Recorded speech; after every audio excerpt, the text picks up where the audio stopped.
Hello friend, आप सभी का आपके अपने यूट्यूब चैनल ब्राइट बुद्धि में आप सभी का स्वागत है। तो आज से हम एक नई बुक की एनालिसिस करेंगे जो क्लास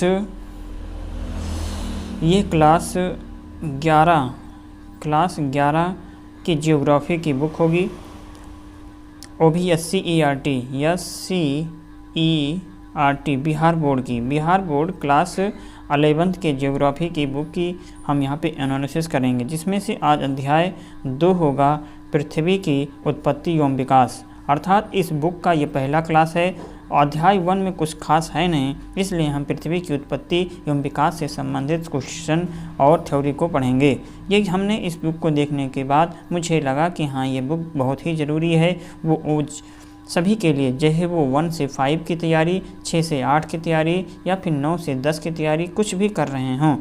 BPSC तैयारी 4.0 के लिए वो इस बुक को पढ़ सकते हैं और समझ सकते हैं, क्योंकि यहाँ पर बहुत ही अहम बातें बताई गई हैं। जैसे ब्रह्मांड की उत्पत्ति हुआ, फिर आगे अभी आपको तारों का निर्माण हुआ, या फिर सौरमंडल, ग्रहों का निर्माण, ये ऐसे सारे चीज़ों को बहुत ही अच्छे ढंग से बताया गया है। स्थल मंडल का विकास, चंद्रमा, और फिर यहाँ पे पृथ्वी की बारे में, जैसे क्रस्ट है ना, मेंटल, बाह्य, आउटर सेल, बहुत ही विस्तार पूर्वक बताया गया है।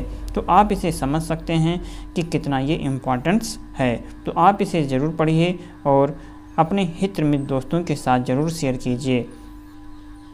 वीडियो अच्छा लगे तो लाइक, कमेंट और शेयर ज़रूर कीजिए, और जो पहली बार आए हो चैनल को सब्सक्राइब करके बेल घंटी ज़रूर दबा लें, क्योंकि ये एग्ज़ाम की दृष्टि से बहुत ही महत्वपूर्ण क्लास होने वाला है। चलिए शुरू करते हैं आज का पहला क्लास, पृथ्वी की उत्पत्ति एवं विकास। क्या आपको वो कविता याद है जो आपने अपनी नर्सरी की कक्षा में पढ़ी थी? Twinkle twinkle little star. बचपन से ही तारों भरी रातों ने हमें हमेशा आकर्षित किया है। आपने भी इन तारों के बारे में सोचा होगा और असंख्य प्रश्न आपके दिमाग में आए होंगे। कुछ इस प्रकार के प्रश्न जैसे आकाश में कितने तारे हैं, ये तारे कैसे बने, क्या कोई आकाश के अंत तक पहुंच सकता है। इन प्रश्नों के अतिरिक्त भी कई प्रश्न आपके दिमाग में आए होंगे। इस अध्याय में आप जानेंगे कि ये तारे टिमटिमाते छोटे तारे कैसे बने। इस अध्याय में आप जानेंगे कि ये टिमटिमाते छोटे तारे कैसे बने। इसके साथ ही आप पृथ्वी की उत्पत्ति व विकास की कहानी भी पढ़ेंगे। आरंभिक सिद्धांत है पृथ्वी की उत्पत्ति। पृथ्वी की उत्पत्ति के संबंध में विभिन्न दार्शनिकों व वैज्ञानिकों ने अनेक परिकल्पनाएं प्रस्तुत की हैं। इनमें से एक प्रारंभिक एवं लोकप्रिय मत जर्मन दार्शनिक इमैनुएल कांट का है, जो 1796 में गणितज्ञ लाप्लेस ने इसका संशोधन प्रस्तुत किया, जो निहारिका परिकल्पना के नाम से जाना जाता है। इस परिकल्पना के अनुसार ग्रहों का निर्माण धीमी गति से घूमते हुए पदार्थों के बादल से हुआ, जो कि सूर्य की युवा अवस्था से संबद्ध थे।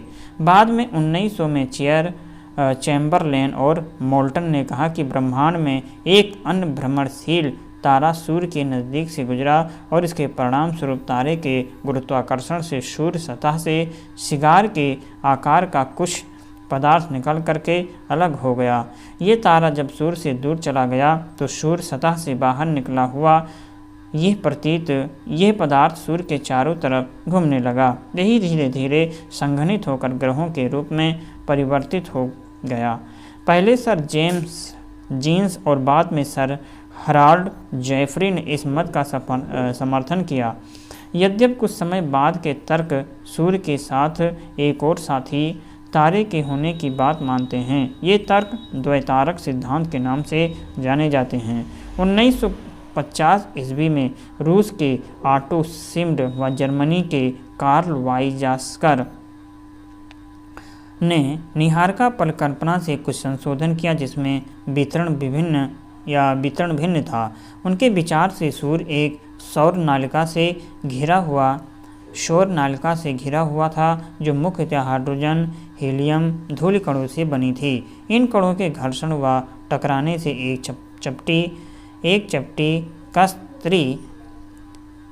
चपटी तस्तरी की आकृति के बादल का निर्माण हुआ और अभिवृद्धि प्रक्रम ही ग्रहों का निर्माण हुआ। अंतोतगत्वा वैज्ञानिकों ने पृथ्वी या अन्य ग्रहों की ही नहीं वरन पूरे ब्रह्मांड की उत्पत्ति संबंधी समस्याओं को समझने का प्रयास किया। आधुनिक सिद्धांत क्या कहता है? ब्रह्मांड की उत्पत्ति कैसी हुई? आधुनिक समय में ब्रह्मांड की उत्पत्ति संबंधी सर्वमान्य सिद्धांत बिग बैंग सिद्धांत है। इसे विस्तृत ब्रह्मांड परिकल्पना भी कहा जाता है। 1920 ईस्वी में एडविन हबल ने प्रमाण दिए कि ब्रह्मांड का विस्तार हो रहा है और समय बीतने के साथ आकाशगंगाएं एक दूसरे से दूर हो रही हैं। आप प्रयोग कर जान सकते हैं कि ब्रह्मांड का विस्तार का अर्थ है। एक गुब्बारा लें और उस पर कुछ निशान लगाएं जिनको आकाशगंगाएं मान लें। जब आप इस गुब्बारे को फुलाएंगे तो गुब्बारे पर लगे निशान गुब्बारे के फैलने के साथ साथ एक दूसरे से दूर जाते प्रतीत होंगे। इसी प्रकार आकाशगंगाओं के बीच की दूरी भी बढ़ रही है। परिणाम स्वरूप ब्रह्मांड विस्तारित हो रहा है। यद्यपि आप यह पाएंगे कि गुब्बारे पर लगे चिन्हों के बीच की दूरी के अतिरिक्त चिन्ह स्वयं भी बढ़ रहे हैं, जबकि ये तथ्य के अनुरूप नहीं है। वैज्ञानिक मानते हैं कि आकाशगंगाओं के बीच की दूरी बढ़ रही है, परंतु प्रक्षेपण आकाशगंगाओं के विस्तार को नहीं सिद्ध करते। अतः गुब्बारे का उदाहरण आंशिक रूप से ही मान्य है। बिग बैंग सिद्धांत के अनुसार ब्रह्मांड का विस्तार निम्न अवस्थाओं में हुआ है। पहला है आरंभ में वे सभी पदार्थ जिनसे ब्रह्मांड बना है अति छोटे गोलक के रूप में एक ही स्थान पर स्थित है, जिसका आयतन अत्यधिक सूक्ष्म एवं तापमान तथा घनत्व अनंत था। बिग बैंग की प्रक्रिया में इस अति छोटे गोलक में भीषण विस्फोट हुआ और इस प्रकार की विस्फोट प्रक्रिया से बृहद विस्तार हुआ। वैज्ञानिकों का विश्वास है कि बिग बैंग की घटना आज से 13.7 अरब वर्षों पहले हुई थी। पर ब्रह्मांड का विस्तार आज भी जारी है। विस्तार के कारण कुछ ऊर्जा पदार्थ में परिवर्तित हो गई हैं। विस्फोट के बाद 1 सेकंड के अल्पांश के अंतर्गत ही बृहद विस्तार हुआ। इसके बाद विस्तार की गति धीमी पड़ गई और बिग बैंग होने के आरंभिक 3 मिनट के अंतर्गत ही पहले परमाणु का निर्माण हुआ। बिग बैंग से 3 लाख वर्षों के दौरान तापमान 4500 केल्विन तक गिर गया और परमाणुवीय पदार्थ का निर्माण हुआ। ब्रह्मांड पारदर्शी हो गया और ब्रह्मांड के विस्तार का अर्थ है आकाशगंगाओं के बीच की दूरी में विस्तार का होना। हॉयल ने इनका विकल्प स्थिर अवस्था संकल्पना के नाम से प्रस्तुत किया है। इस संकल्पना के अनुसार ब्रह्मांड किसी भी समय में एक ही जैसा रहा। यद्यपि ब्रह्मांड के विस्तार संबंधी अनेक प्रमाणों के मिलने पर वैज्ञानिक समुदाय अब ब्रह्मांड विस्तार सिद्धांत के ही पक्षधर हैं। तारों का निर्माण। प्रारंभिक ब्रह्मांड में ऊर्जा व पदार्थ का वितरण समान नहीं था। घनत्व में आरंभिक भिन्नता से गुरुत्वाकर्षण बलों में भिन्नता आई, जिसके परिणामस्वरूप पदार्थ का एकत्रण हुआ। यही एकत्रण आकाशगंगाओं के विकास का आधार बना। एक आकाशगंगा असंख्य तारों का समूह है। आकाशगंगाओं का विस्तार इतना अधिक होता है कि उनकी दूरी हजारों वर्षों में मापी जाती है। एक अकेली आकाशगंगा का व्यास 80,000 से 1,50,000 1,50,000 प्रकाश वर्ष के बीच हो सकता है। एक आकाशगंगा के निर्माण की शुरुआत हाइड्रोजन गैस के बने विशाल बादल के संचयन से होती है, जिसे नीहारिका कहा गया। क्रमशः इस बढ़ती हुई नीहारिका में गैस के झुंड विकसित हुए। ये झुंड बढ़ते बढ़ते घने गैसीय पिंड बने, जिनसे तारों का निर्माण आरंभ हुआ। ऐसा विश्वास किया जाता है कि तारों का निर्माण लगभग 5 से 6 अरब वर्षों पहले हुआ।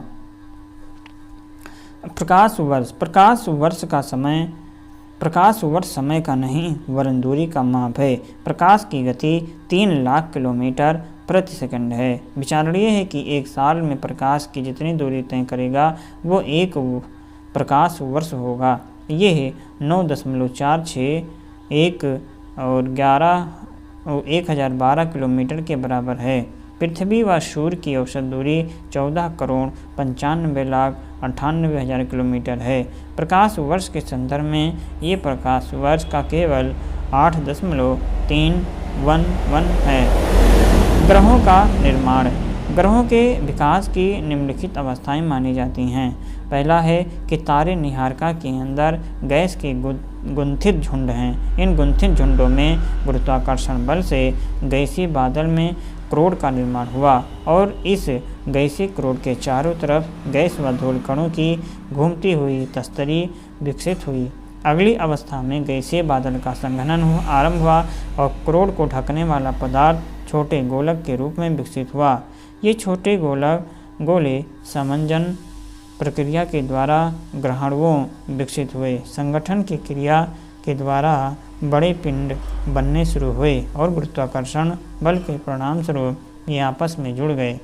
छोटे पिंडों की अधिक संख्या ही ग्रहाणु है। अंतिम अवस्था में इन अनेक छोटे ग्रहाणुओं के संवर्धित या सहवर्धित होने पर कुछ बड़े पिंड ग्रहों के रूप में बने। सौर मंडल। हमारे सौर मंडल में 8 ग्रह हैं। निहारिका को सौर मंडल का जनक माना जाता है।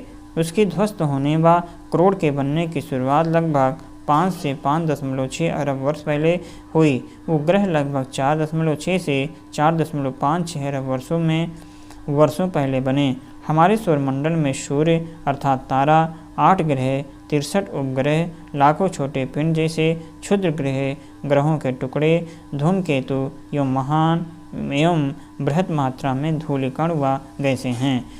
इन 8 ग्रहों में बुध, शुक्र, पृथ्वी, मंगल भीतरी ग्रह कहलाते हैं क्योंकि ये सूर्य व क्षुद्र ग्रहों की पट्टी के बीच स्थित हैं। अन्य 4 ग्रह बाहरी ग्रह कहलाते हैं। पहले 4 ग्रह पार्थिव ग्रह भी कहे जाते हैं। इसका अर्थ है कि ग्रह पृथ्वी की भांति शैलों और धातुओं से बने हैं और अपेक्षाकृत अधिक घनत्व वाले ग्रह हैं। अन्य 4 ग्रह गैस से बने विशाल ग्रह या जोबियन ग्रह कहलाते हैं। जोबियन का अर्थ होता है बृहस्पति की तरह। इनमें से अधिकतर पार्थिव ग्रहों में विशाल हैं और हाइड्रोजन व हीलियम से बना सघन वायुमंडल है। सभी ग्रहों का निर्माण लगभग 4.6 अरब वर्ष पहले एक ही समय में हुआ। अभी तक प्लूटो को भी एक ग्रह माना जाता था, परंतु अंतर्राष्ट्रीय खगोल की संगठन ने अपनी बैठक अगस्त 2006 में ये निर्णय लिया कि कुछ समय पहले खोजे गए अन्य खगोलीय पिंड प्लूटो बोने ग्रह कहे जा सकते हैं। हमारे सौरमंडल से संबंधित कुछ अन्य तत्व सारणी 2.1 में दिया गया है। भीतरी ग्रह पार्थिव है जबकि दूसरे ज़्यादातर गैसीय हैं। ऐसा क्यों है? पार्थिव व जोबियन ग्रहों में अंतर निम्न परिस्थितियों के रूप में हो सकता है। यहाँ पे सारणी दिया है कि जिसे दूरी है, घनत्व है और द्रव्यमान है और उपग्रह है। जैसे बुध के बारे में, शुक्र का बताना है दूरी, पृथ्वी की दूरी है ना, सारी चीज़ें बताई गई हैं। पार्थिव ग्रह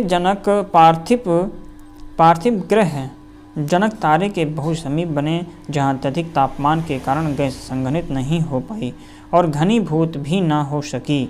जोबियन ग्रहों की रचना अपेक्षाकृत अधिक दूरी पर हुई और सौर वायु सूर्य के नज़दीक ज़्यादा शक्तिशाली थी, अतः पार्थिव ग्रहों से ज़्यादा मात्रा में गैस व धूलकण ले गई। सौर पवन इतनी शक्तिशाली न होने के कारण जोबियन ग्रहों से गैसों को नहीं हटा पाई। पार्थिव ग्रहों के छोटे होने से इनकी गुरुत्वाकर्षण शक्ति भी कम रही, जिसके परिणाम स्वरूप इनसे निकली हुई गैस इन पर रुकी नहीं रह सकी। चंद्रमा पृथ्वी का अकेला प्राकृतिक उपग्रह है। पृथ्वी की तरह चंद्रमा की उत्पत्ति संबंधी मत प्रस्तुत किए गए। सन 1838 में सर जॉर्ज डार्विन ने सुझाया कि प्रारंभ में पृथ्वी व चंद्रमा तेजी से घूमते एक ही पिंड थे। वो पूरा पिंड डंबल अर्थात बीच में पतला व किनारे से मोटा की आकृति में परिवर्तित हुआ और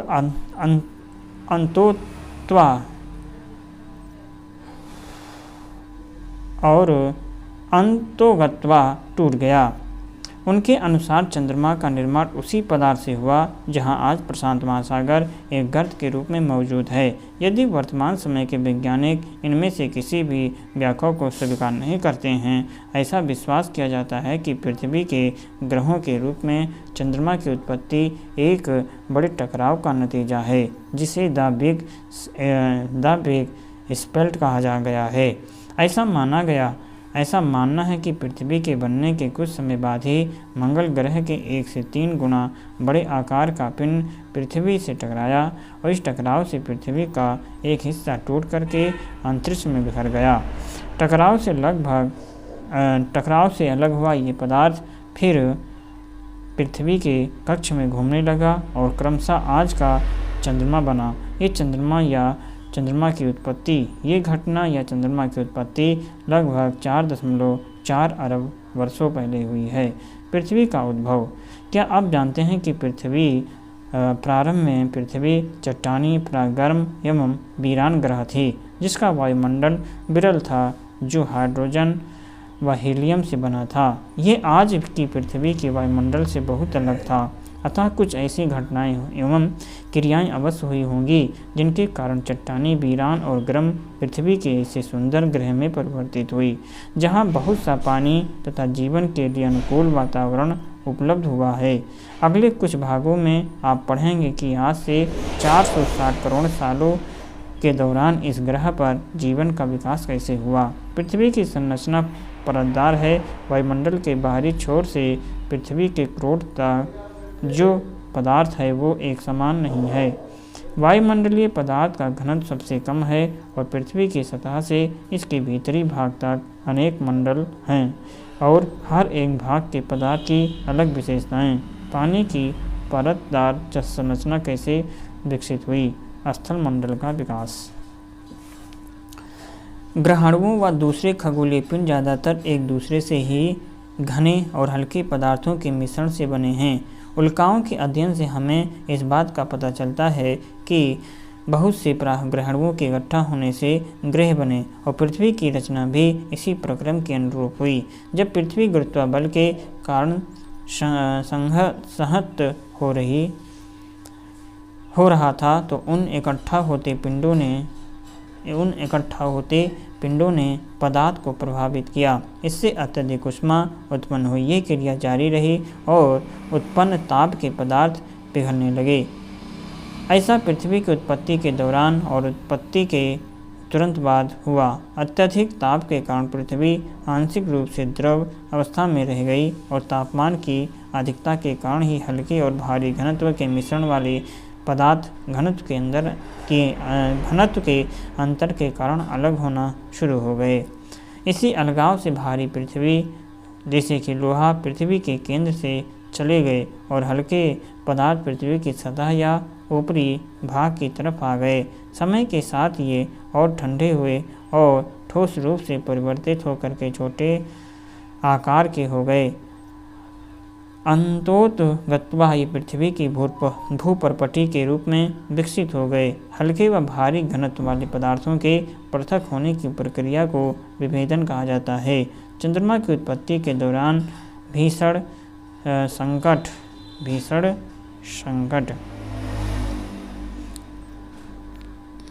ये चार्ट है। आप इस चार्ट का स्क्रीनशॉट ले सकते हैं और समझ सकते हैं कि क्या है। 15 सेकंड का टाइमर है। आप इसका स्क्रीनशॉट लेकर के पढ़ सकते हैं कि क्या इसके बारे में बताया गया है।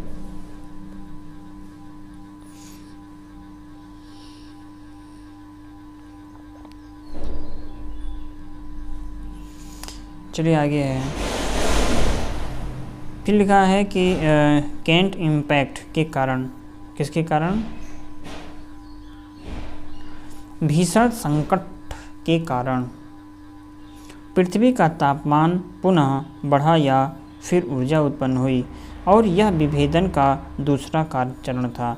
विभेदन की इस प्रक्रिया के द्वारा पृथ्वी का पदार्थ अनेक परतों में अलग हो गया। पृथ्वी के धरातल से क्रोध तक कई परतें पाई जाती हैं, जैसे कि परपटी, प्रावार को ही मेटल कहा जाता है, और फिर बाह्य क्रोध अर्थात धरातल को 3 परतों में विभक्त कर दिया गया। एक है परपटी, दूसरा है भूपरपटी या मेटल कहा जाता है। एक है भूपरपटी, दूसरा है मेटल, तीसरा है वायक्रोड। और आंतरिक क्रोड, पृथ्वी के ऊपरी भाग से आंतरिक भाग तक पदार्थ का घनत्व बढ़ता है। हर परत की विशेषताओं का विस्तार पूर्वक अध्ययन हम अगले अध्याय में करेंगे। वायुमंडल व जलमंडल का विकास। पृथ्वी की वायुमंडल की वर्तमान संरचना में नाइट्रोजन एवं ऑक्सीजन का प्रमुख योगदान है। वायुमंडल की संरचना व संगठन 8वें अध्याय में बताई गई है। वर्तमान वायुमंडल के विकास की गति 3 अवस्थाएं हैं। इसकी पहली अवस्था में आदिकालिक वायुमंडलीय गैसों का हास रहे। दूसरी अवस्था में पृथ्वी के भीतर से निकली भाप एवं जलवाष्प ने वायुमंडल के विकास में सहयोग किया। अंत में वायुमंडल की संरचना को जैवमंडल के प्रकाश संश्लेषण की प्रक्रिया ने संशोधित किया। प्रारंभिक वायुमंडल, जिसमें हाइड्रोजन व हीलियम की अधिकता थी, सौर पवन के कारण पृथ्वी से दूर हो गया। ऐसा केवल पृथ्वी पर ही नहीं वरन सभी पार्थिव ग्रहों पर हुआ। अर्थात सभी पार्थिव ग्रहों में सौर पवन के प्रभाव के कारण आदिकालिक वायुमंडल या तो दूर धकेल दिया गया है या समाप्त हो गया। वायुमंडल के विकास की पहली अवस्था थी पृथ्वी के ठंडा होने और विभेदन के दौरान पृथ्वी के अंदरूनी भाग से बहुत सी गैसें व जलवाष्प बाहर निकलें। इसी से आज के वायुमंडल का उद्भव हुआ। आरंभ में वायुमंडल में जलवाष्प, nitrogen, carbon dioxide, methane, ammonia अधिक मात्रा में और स्वतंत्र ऑक्सीजन बहुत कम थी। वह प्रक्रिया जिसमें पृथ्वी के भीतरी भाग से गैसें धरती पर आईं, इस गैस उत्सर्जन कहा जाता है। लगातार ज्वालामुखी विस्फोट से वायुमंडल में जलवाष्प व गैस बढ़ने लगी। पृथ्वी के ठंडा होने के साथ साथ जलवाष्प का संघनन शुरू हो गया। वायुमंडल में उपस्थित कार्बन डाइऑक्साइड के वर्षा के पानी में घुलने से तापमान में और अधिक गिरावट आई। फलस्वरूप अधिक संघनन व अत्यधिक वर्षा हुई। पृथ्वी के धरातल पर वर्षा का जल गर्तों में इकट्ठा होने लगा, जिससे कि महासागर बने। पृथ्वी पर उपस्थित महासागर पृथ्वी की उत्पत्ति से लगभग 50 करोड़ साल के इससे हमें पता चलता है कि महासागर 400 करोड़ साल पुराने हैं। लगभग 380 करोड़ साल पहले जीवन का विकास आरंभ हुआ। यद्यपि लगभग 250 से 300 करोड़ साल पहले 300 करोड़ साल पहले प्रकाश संश्लेषण प्रक्रिया विकसित हुई। लंबे समय तक जीवन केवल महासागरों तथा सीमित रहा। प्रकाश संश्लेषण की प्रक्रिया के द्वारा ऑक्सीजन में बढ़ोतरी महासागरों की देन है। धीरे धीरे महासागर ऑक्सीजन से तृप्त हो गए और वायुमंडल में ऑक्सीजन की मात्रा 200 करोड़ वर्ष पूर्व पूर्ण रूप से भर गई। जीवन की उत्पत्ति। पृथ्वी की उत्पत्ति का अंतिम चरण जीवन की उत्पत्ति व विकास से संबंधित है। निसंदेह पृथ्वी का आरंभिक वायुमंडल जीवन के विकास के लिए अनुकूल नहीं था। आधुनिक वैज्ञानिक जीवन की उत्पत्ति को एक तरह की रासायनिक प्रतिक्रिया बताते हैं, जिससे पहले जटिल जैव अणु बने और उनका समूहन हुआ। ये समूहन ऐसा था जो अपने आप को दोहराता था। पुनः बनने में सक्षम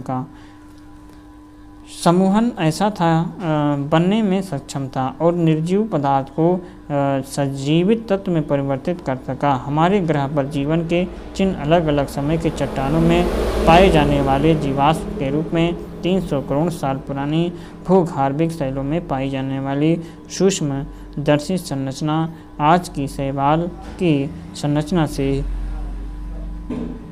से मिलती जुलती है। ये कल्पना की जा सकती है कि इससे पहले समय में साधारण संरचना वाली शैवाल रही होगी। ये माना जाता है कि जीवन का विकास 380 करोड़ वर्ष पहले हुआ। एक कोशीय जीवाणु से आज के मनुष्य तक जीवन के विकास का सार भूवैज्ञानिक काल माप क्रम से प्राप्त किया जा सकता है। यद्यपि जो भूवैज्ञानिक काल माप क्रम में दर्शाया गया है। इसी के साथ यह अध्याय समाप्त होता है। इन प्रश्नों के उत्तर देखते हैं क्या है। निम्नलिखित में से कौन सी पृथ्वी की आयु को प्रदर्शित करता है? तो पृथ्वी की आयु 13.7 अरब वर्ष पहले। निम्न में से कौन सी अवधि सबसे लंबी है? इसमें बताना है युग, महाकल्प, यौन या कल्प। इसमें से बताना है कि कौन सी अवधि सबसे लंबी है।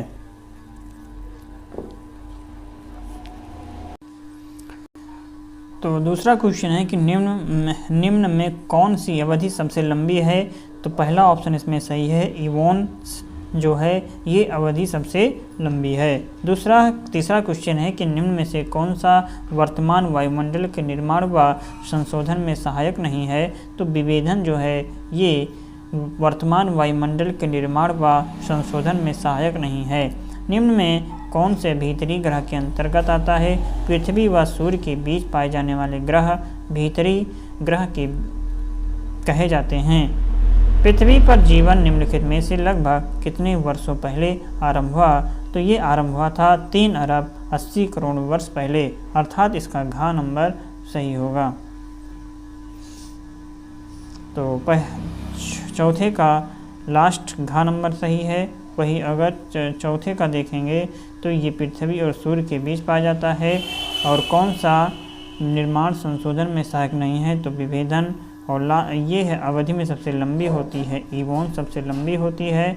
और पृथ्वी की आयु लगभग कितना? तो 13.7 करोड़ वर्ष वायु प्रदर्शित करता है। इसी के साथ यह अध्याय समाप्त होता है। तो हम अगला अध्याय सेकंड पढ़ेंगे अगले दिन। तब तक आप इसे पढ़ते रहें, रिवीजन करते रहें, क्योंकि बहुत ही इम्पोर्टेंट बुक है क्लास 11 की, है ना। क्लास 11 SCERT बिहार बोर्ड, जो कि एग्ज़ाम की दृष्टि से बहुत ही महत्वपूर्ण है। चलिए मिलते हैं अगले दिन एक नए लेसन के साथ। तब तक पढ़ते रहें, मस्त रहें। नमस्कार।